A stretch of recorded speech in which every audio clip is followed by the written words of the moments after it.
مولانا سید سلمان حسینی ندوی صاحب کے انتقال کے بعد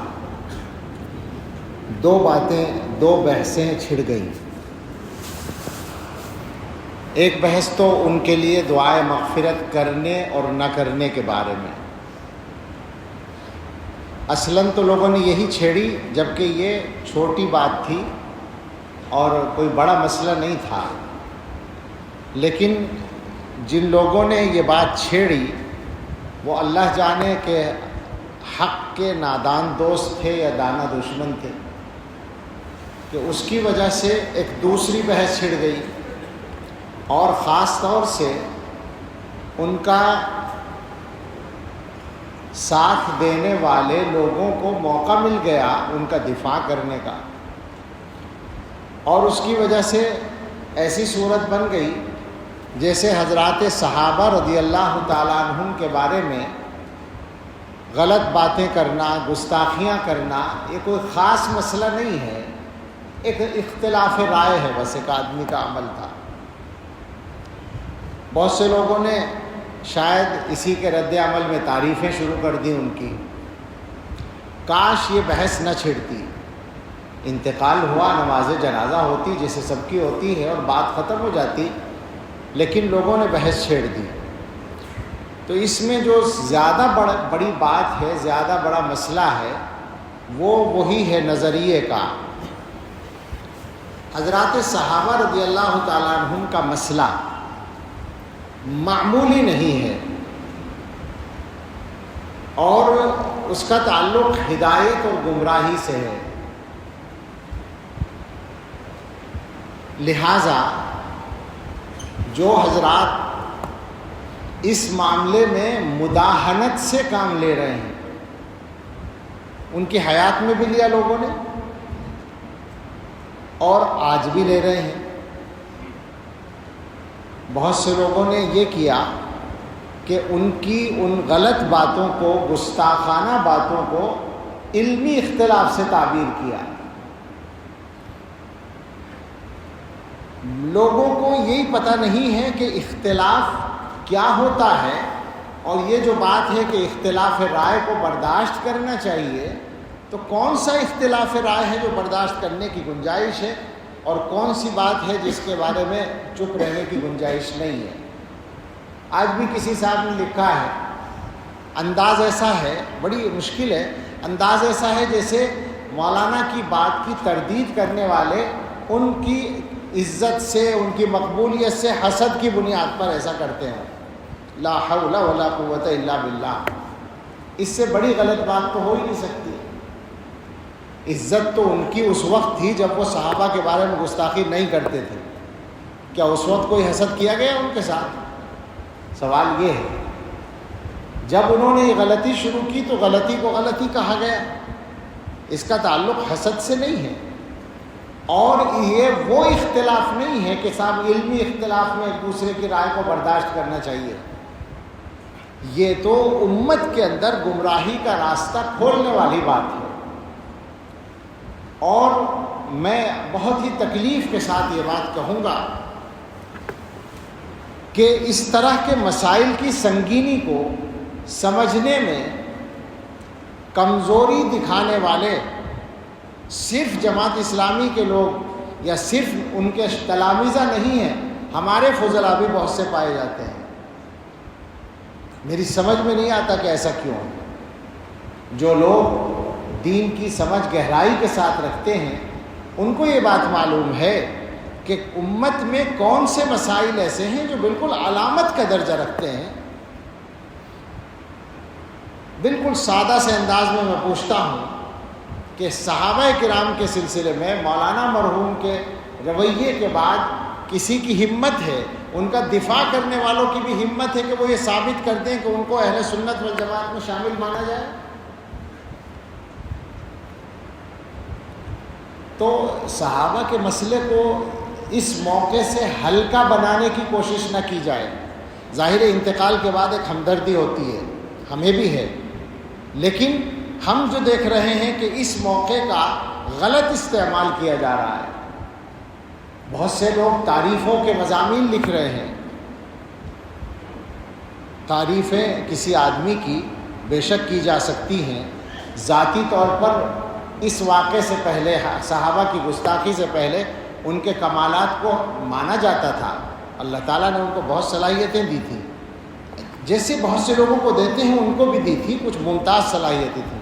عربی زبان پر جو ان کی قدرت تھی وہ نہایت، خاص طور سے بولنے پر وہ نہایت شاندار تھی. اس کی مثال ملنا مشکل ہے ہمارے ملک میں، بے شک تھی. لیکن اس کا یہ مطلب نہیں ہوتا کہ کسی کے کمالات کی بنیاد پر اس کی ہر غلط بات کو بھی غلط نہ کہا جائے، صحیح مان لیا جائے. یہ نہیں ہو سکتا. تو تعریفیں اپنی جگہ تھیں، لیکن اس واقعے کے بعد تو بات کرتے ہوئے تکلف ہونا چاہیے تھا لوگوں کو. آج جو ہے اگر کچھ لوگوں نے یہ کہہ دیا کہ صاحب ان کے لیے دعائے مغفرت نہ کرو، میں نہیں کہہ رہا ہوں، میں یہ اس موضوع پر آخر میں بات کروں گا. کچھ لوگوں نے کہہ دیا تو اس پر ایسا ہنگامہ مچا اور اس پر دلیلیں دی جانے لگی. لا تسبوا الاموات اذکروا محاسن موتاکم وکفوا عن مساویہم. میں ایسے لوگوں سے ایک درخواست کروں اگر تو برا نہ مانیں. جو بات آپ مولانا کے لیے ثابت کرنا چاہتے ہیں، جس دلیل کو پیش کر رہے ہیں کہ اموات کو برا نہ کہو اور محاسن موتا کا ذکر کرو، مساوی کا ذکر نہ کرو، تو کیا بیچارے حضرات صحابہ رضی اللہ عنہم اس درجے میں بھی نہیں آتے تھے؟ کیا وہ اموات اور موتا میں نہیں تھے؟ سوال ہے نا یہ. آج آپ کو تکلیف ہے، ایک عام امتی کے بارے میں آپ ان احادیث کو منطبق کر رہے ہیں. یہ احادیث صحابہ کے بارے میں منطبق نہیں ہوتی. اس کا مطلب یہ ہے کہ اس ملک میں صحابہ کے حق میں بات کرنا جرم بن جائے گا. یہ نہیں چلے گا، کچھ بھی ہو جائے. میں ویسے نہیں بول رہا ہوں. صحابہ کے مقام کو محفوظ رکھنا اس امت کی ذمہ داری ہے، ورنہ یہ امت ختم ہے. یاد رکھیں اس بات کو. بڑے بڑے محدثین کہہ چکے ہیں کہ جو لوگ دین کی بنیاد کو اٹھانا چاہتے ہیں وہ دین کو براہ راست نشانہ بنانے کی ہمت نہیں رکھتے، تو صحابہ کو نشانہ بناتے ہیں، کیونکہ وہ انسان ہیں. انسانوں کو نشانہ بنانا آسان ہوتا ہے. اصل مقصد دین کی مخالفت ہے. اور جو لوگ صحابہ کو نشانہ بنانے میں ڈرتے ہیں وہ حضرت معاویہ کو نشانہ بناتے ہیں. معاویہ دروازہ ہے.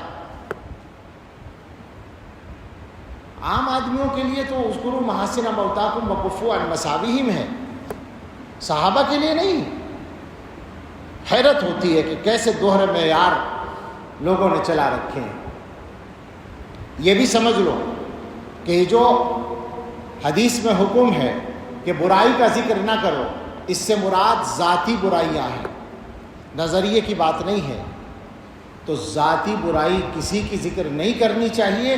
وہ غیبت زندگی میں بھی کی جائے تو غیبت ہوگی. اور ہم پورے اعتماد سے کہتے ہیں کہ ہم نے مولانا کے بارے میں، ذاتی زندگی کے بارے میں، ذات کے بارے میں ایک لفظ کبھی خلاف احترام بھی نہیں کہا.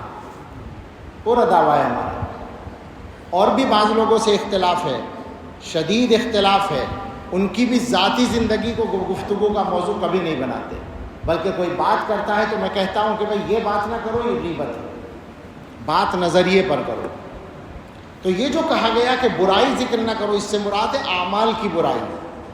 کسی آدمی کے عمل کی برائی آپ کو معلوم ہے، اس کا انتقال ہو گیا، اب آپ کہیں کہ صاحب وہ اتنا خراب آدمی تھا، ایسا عمل کرتا تھا، یہ غلط ہے، اس سے روکا گیا ہے.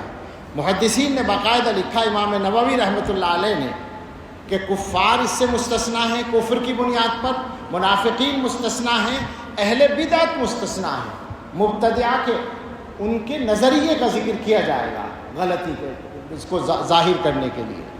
تو لہٰذا اگر کوئی آدمی یہ کہے کہ گستاخی صحابہ، حضرت معاویہ رضی اللہ عنہ کی شان میں گستاخی یا دوسروں کی شان میں گستاخی، یہ غلط بات تھی، یہ ان کا غلط عمل تھا، تو یہ اس کے ذیل میں نہیں آتا کہ برائی ذکر نہ کرو. ہاں ان کی ذات پر، ان کی شخصیت کی ذاتی چیزوں پر کوئی انگلی اٹھائے تو غلط ہوگا. یہ مسئلہ نظریے کا ہے. تو حضرات صحابہ کے بارے میں ان تمام حضرات سے گزارش ہے جو ڈھل مل ہیں اس معاملے میں کمزور ہیں، اور میں دیکھ رہا ہوں بہت لوگ ہیں، اور یہ خطرناک بات ہے، یہ انہی کے لیے خطرناک ہے جو غلطی کر رہے ہیں۔ یہ اچھی طرح یاد رکھیں، وہ سب اس معاملے میں صحیح راستے پر آ جائیں، اور وہ صحیح راستہ میرا یا آپ کا طے کیا ہوا نہیں ہے، وہ صحیح راستہ فقط علماء دیوبند کا طے کیا ہوا نہیں ہے، وہ اس امت کے سارے بڑے علماء کا طے کیا ہوا راستہ ہے۔ اس میں کوئی اختلاف نہ ابن تیمیہ کا ہے نہ ابن قیم کا ہے، وہ سب اس کے بڑے داعی ہیں صحابہ کے مقام کی حفاظت کے۔ اس میں کوئی اختلاف نہ ابو حنیفہ کا ہے، نہ مالک کا، نہ شافعی کا، نہ احمد کا، کسی کا کوئی اختلاف نہیں ہے، وہ متفقہ چیز ہے۔ اس متفقہ معاملے میں، اس متفقہ معیار میں لوگ باتیں بنانے کی گنجائش نکالنا چاہتے ہیں، اپنے آپ کو زیادہ بڑا سمجھتے ہیں، صحابہ کے بارے میں بات کرنے کی ہمت کرتے ہیں، اور موقع ڈھونڈتے ہیں، موقع تلاش کرتے ہیں۔ ایسے لوگوں کو توبہ کرنی چاہیے۔ بہت لمبی بات نہیں کرنا چاہتا، صحابہ کے موضوع پر تو بہت ساری تفصیلات ہیں، دلائل ہیں، میں بس اس بات پر آتا ہوں کہ ان کے لیے دعائے مغفرت کی جائے نہ کی جائے، تو بالکل صفائی سے بات ہے کہ ان کی تمام تر غلطیوں کے باوجود اور اہل سنت والجماعت کے نظریے سے انحراف کے باوجود اور گمراہانہ باتوں کے باوجود ان کی تکفیر نہیں کی گئی ہے۔ کسی دارالافتاء نے ان پر کفر کا فتویٰ نہیں لگایا، لہٰذا وہ کافر نہیں تھے۔ جب کافر نہیں تھے تو مسلمان تھے، اور جب مسلمان تھے تو مسلمان کے لیے دعائے مغفرت کی جا سکتی ہے۔ یہ بالکل اصولی بات ہے، اس میں ہمیں کوئی تعمل اور تکلف نہیں ہے۔ البتہ ایک بات ہمارے بعض بزرگوں نے کہی ہے کہ زندگی کے اخیر کے چند مہینوں میں وہ ان اختلافی مسائل پر بولنے میں احتیاط کر رہے تھے۔ اللہ کرے ایسا ہو کہ انہوں نے وفات سے پہلے ان چیزوں سے توبہ کر لی ہو۔ رجوع کا لفظ بولنا غلط ہے، توبہ کرنے کا مسئلہ ہے کہ توبہ کر لی ہو ان چیزوں سے، اللہ کرے ایسا ہو، تو ظاہر ہے ان کے حق میں بہت خیر ہوگا۔ مگر اس کے ساتھ یہ ضروری ہوگا کہ ان کے جو اخلاف ہیں، بے تکلف ان سے اپیل ہے، گزارش ہے، نہ یہ ہماری انا کا مسئلہ ہے یا نہ یہ ان کی انا کا مسئلہ ہے، ان کے اخلاف سے درخواست ہے کہ مولانا کی جو تحریرات اور تقریرات، جو تحریریں اور تقریریں، جو تصنیفات اس موضوع پر ہیں اور جو ان کے خطابات ریکارڈ ہیں، ان چیزوں کو آگے چلانے سے احتیاط کریں، ان کو بالکل روک دیں۔ اس کا ایک فائدہ تو یہ ہوگا کہ مولانا نے اگر اپنے معاملات کو ٹھیک کر لیا تھا تو آخرت میں ان کو بہت فائدہ اس کا مل جائے گا، اور ان کے حق میں ایک غلطی کا گناہ جاری رہنے سے وہ بچ جائیں گے۔ دوسرا فائدہ یہ ہوگا کہ خود اخلاف ان کے اس غلطی سے بچ جائیں گے۔ یہ بالکل ہم دردمندانہ اپیل کرتے ہیں کہ اس معاملے کو اب یہاں ختم کریں، اور مولانا سے جو غلطی ہوئی ہے اللہ ان کو معاف کریں، ہم دعا کرتے ہیں، اور اس کی معافی کے لیے سب سے معاون ہوگی یہ بات کہ ان غلطیوں کو آگے جاری نہ رکھا جائے۔ اللہ تعالی ہم سب کو صراط مستقیم پر استقامت عطا فرمائے، اور ہم سب کو حسن خاتمہ نصیب فرمائے۔ یہ مسئلہ سچی بات یہ ہے کہ لوگوں کے ایمان کا مسئلہ ہوتا ہے اور نظریے کا، بنیادی عقیدے کا مسئلہ ہوتا ہے، اس لیے مجبوراً اس پر گفتگو کی ہے۔